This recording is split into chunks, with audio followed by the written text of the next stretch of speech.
Nació el 13 de febrero de 1997 en la provincia canadiense de Alberta. Vivía ahí junto a sus padres y su hermana menor, con quien mantenía un vínculo muy especial. Desde pequeña, aquella niña alegre y enérgica se convirtió en un ejemplo a seguir para su hermana, quien la admiraba profundamente. Makayla, así se llamaba, era querida por todos, tenía muchos amigos y desde temprana edad desarrolló una pasión que marcaría su vida: el patinaje sobre hielo. Era común verla en la pista acompañada de sus padres, una tradición familiar que poco a poco se transformó en su más grande afición. Durante la preparatoria conoció a un joven llamado Cody. Lo que comenzó como un noviazgo adolescente, pronto se convirtió en algo mucho más serio. Ambos estaban convencidos de que querían pasar el resto de sus vidas juntos. Al terminar la escuela, comenzaron a construir un proyecto en común. Makayla encontró trabajo en una organización benéfica dedicada a brindar apoyo a personas con discapacidades. Esta experiencia la marcó profundamente, al grado de motivarla a estudiar enfermería. Su vocación por ayudar a los demás era auténtica, sincera. En 2017 ingresó a un colegio local para formarse como enfermera y al obtener su título, regresó al centro de ayuda donde había comenzado todo. No mucho después, Makayla descubrió que estaba embarazada. La noticia llenó de alegría a la joven pareja. Poco después, Cody le propuso matrimonio. En 2020 nació su hijo Noah, un momento que selló aún más el lazo que los unía. La vida en familia comenzaba a tomar forma, aunque no estaba exenta de dificultades. Cody trabajaba en la construcción de oleoductos, lo cual implicaba constantes viajes por todo el país. Sin embargo, en 2021, le ofrecieron una nueva posición que le permitía quedarse en un solo lugar. Con esto, tomaron la decisión de mudarse a una pequeña localidad llamada Hinton. Un sitio apartado, sí, pero que prometía estabilidad. En septiembre de ese mismo año, se instalaron en un departamento dentro de un complejo habitacional a las afueras del pueblo. Makayla tenía 24 años. Noah, apenas 16 meses. Aquel lugar les ofrecía justo lo que necesitaban: naturaleza, parques y, sobre todo, tranquilidad. El 16 de septiembre, como cualquier otro día, Cody salió temprano rumbo al trabajo. Makayla se quedó en casa cuidando al pequeño Noah. Esa noche, Cody planeaba regresar a casa para pasar tiempo con su familia. Pero al volver, algo no cuadraba. La casa estaba vacía. Buscó por todo el departamento. Luego salió al patio. Nada. Nadie. Pensó que quizás Makayla había salido a caminar con el niño, como solía hacerlo. Pero entonces notó algo que lo hizo detenerse: la carriola de Noah seguía en casa. Y no solo eso, en la cocina encontró platos con comida a medio preparar. Todo lucía como si ella hubiese estado cocinando y de pronto, se hubiera ido. La inquietud creció. Cody condujo hasta los parques cercanos y zonas de juegos. No había rastro de ellos. Regresó a casa, cada vez más preocupado. Empezó a llamar a familiares y amigos, con la esperanza de que alguien hubiera visto a Makayla o se los hubiera llevado a pasear. Nadie sabía nada. Intentó llamarle al celular, sin respuesta. La desesperación ya se apoderaba de él. Algo no estaba bien. No era una simple ausencia. Era una desaparición. En ese momento decidió llamar a la policía. Uno de sus amigos llegó al complejo para ayudarlo a buscar antes de que llegaran los oficiales. Juntos revisaron de nuevo cada rincón, pero fue inútil. Era como si Makayla y Noah se hubieran desvanecido. Poco después, la policía se presentó en el lugar y comenzó la investigación. Recorrieron el complejo, peinaron los alrededores, interrogaron a los vecinos. Buscaban cualquier pista, por mínima que fuera. Y no tardaron en encontrar algo. Uno de los residentes dijo haber visto a una mujer, con características muy similares a las de Makayla, corriendo hacia la carretera. No gritaba, no pedía ayuda. Tampoco llevaba al niño con ella. La policía se aferró a ese dato. Le pidieron al administrador del edificio las grabaciones de las cámaras de seguridad. Revisaron horas de video. No encontraron a Makayla, pero sí algo que los dejó helados. En plena madrugada, el mismo vecino que aseguró haberla visto corriendo aparecía en las imágenes. Llevaba 2 grandes bolsas de basura. Los agentes rastrearon el contenedor donde las había arrojado. Lo que encontraron fue desgarrador. Dentro de una de las bolsas yacía el pequeño cuerpo sin vida de Noah. Junto a él, algunas pertenencias de Makayla, incluido su celular. Ese fue el momento en que la investigación tomó otro rumbo. Un rumbo oscuro. Y apenas estaba comenzando. Las siguientes acciones de la policía fueron tomadas con suma cautela. Tenían la certeza de que aquel vecino, el mismo que había sido captado por las cámaras llevando las bolsas al contenedor, estaba directamente implicado en el crimen. Sabían que era necesario inspeccionar su departamento cuanto antes. Pero había un problema. Ese hombre vivía justo al lado del hogar de Makayla, separado únicamente por una pared.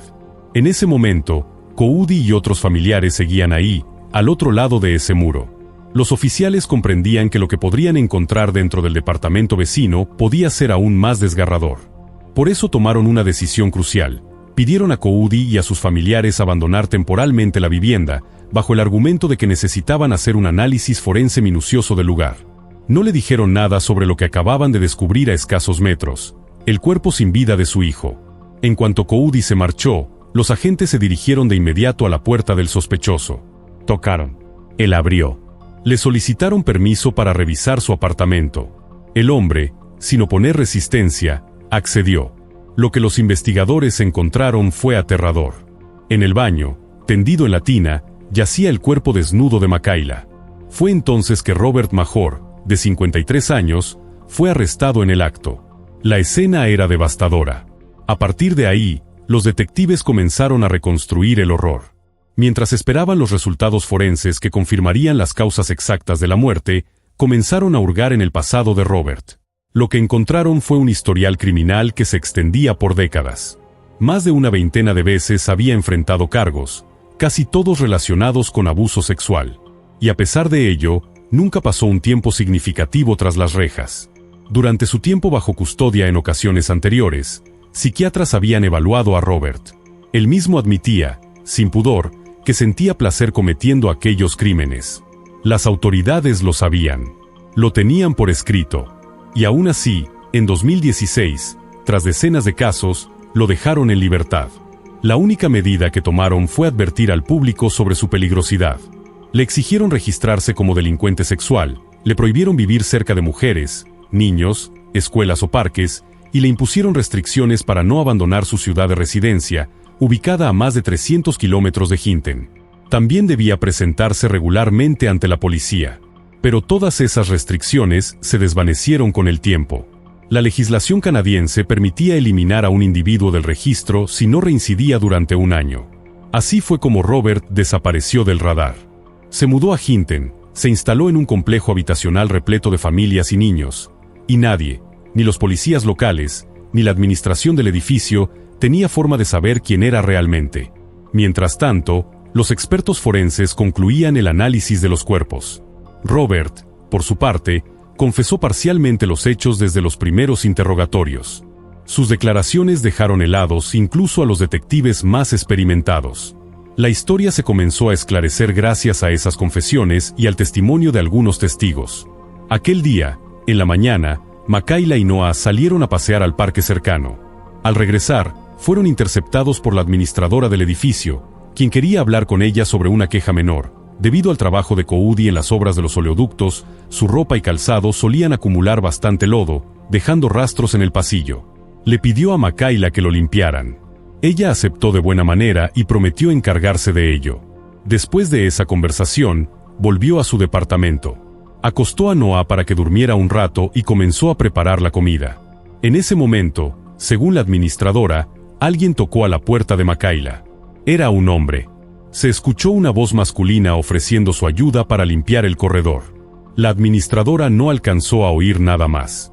Makayla regresó a la cocina, terminó la breve conversación con su amiga y alrededor de las 2 de la tarde, envió su último mensaje a un familiar. Y entonces, silencio. Lo siguiente que sabían los detectives era que, de algún modo, ella había terminado dentro del departamento de Robert. Nadie sabía con certeza cómo la convenció. Él mismo no dio explicaciones claras. Se especuló que tal vez usó el pretexto de la limpieza para atraerla. O quizá le pidió ayuda con algún favor sencillo. Fuera lo que fuera, ella entró. Y a partir de ese momento, comenzó el horror. La parte más oscura de esta historia. La confesión. Robert Major permaneció frío durante los interrogatorios. Respondía con calma, sin mostrar remordimiento. Minuto tras minuto, fue detallando los horrores que había cometido. Al final, confesó, había asesinado a Makayla, y después de quitarle la vida, cometió un acto de violencia atroz contra su cuerpo. Luego arrastró el cadáver hasta la bañera y sin detenerse, cruzó el pasillo hacia el departamento de la víctima para llevarse a Noah. Aquel pequeño no tuvo oportunidad.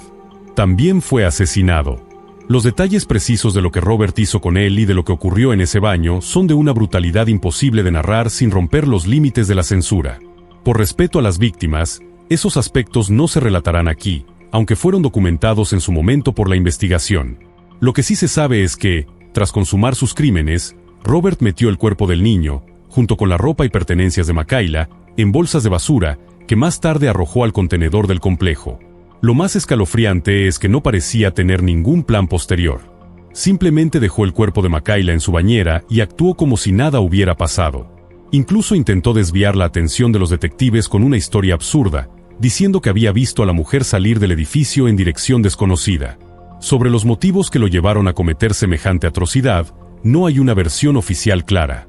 Las confesiones completas de Robert jamás fueron publicadas, pero algunos investigadores compartieron con la prensa teorías fundamentadas. En el caso de Makayla, el móvil parecía más evidente. Robert confesó en múltiples ocasiones que le generaba placer hacerle daño a otras personas, especialmente aquellas que eran físicamente más vulnerables. Su historial lo demostraba con creces. Pero con Noah, las motivaciones eran más confusas. Una de las hipótesis sugiere que Robert temía ser reconocido por el niño. Otra apunta a que Noah podría haberse despertado y comenzado a llorar, lo cual habría puesto nervioso a Robert por miedo a ser descubierto por los vecinos. De una forma u otra, el patrón se mantenía. Robert encontraba placer en causar dolor, y esa necesidad retorcida se había convertido en su motor principal. Ni siquiera la prisión había logrado frenarlo. Durante una condena anterior, había agredido sexualmente a un compañero de celda, hecho por el que se le imputaron cargos adicionales. Era evidente para todos los profesionales que lo evaluaron que era una amenaza persistente y que, muy probablemente, reincidiría. Y aún así, lo liberaron. Cuando la historia se hizo pública, el país entero quedó conmocionado. No solo por la monstruosidad del crimen, sino por el hecho de que un individuo tan peligroso hubiera sido dejado en libertad, y aún peor, completamente fuera de vigilancia.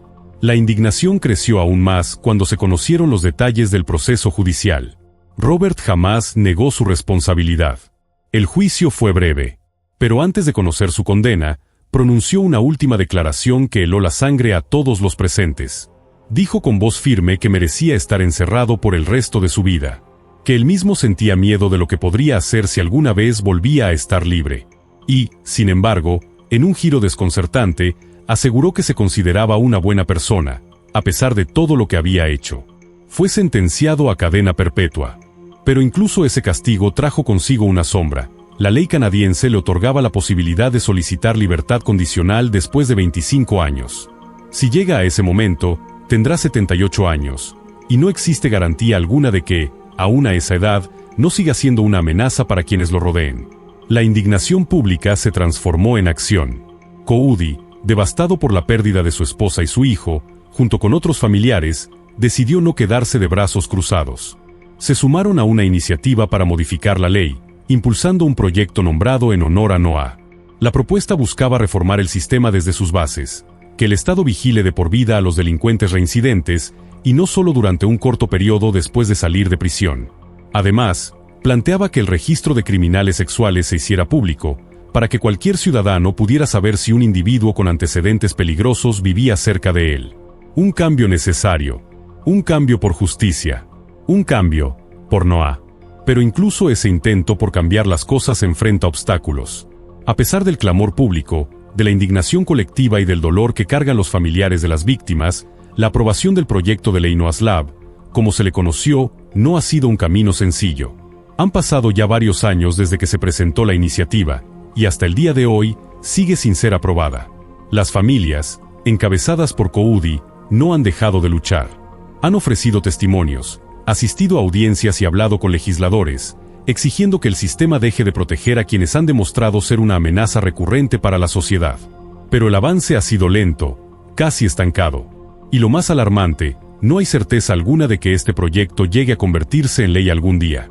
Mientras tanto, los ciudadanos siguen vulnerables ante un sistema que, en su afán de proteger la privacidad de los agresores, olvida proteger la vida de los inocentes.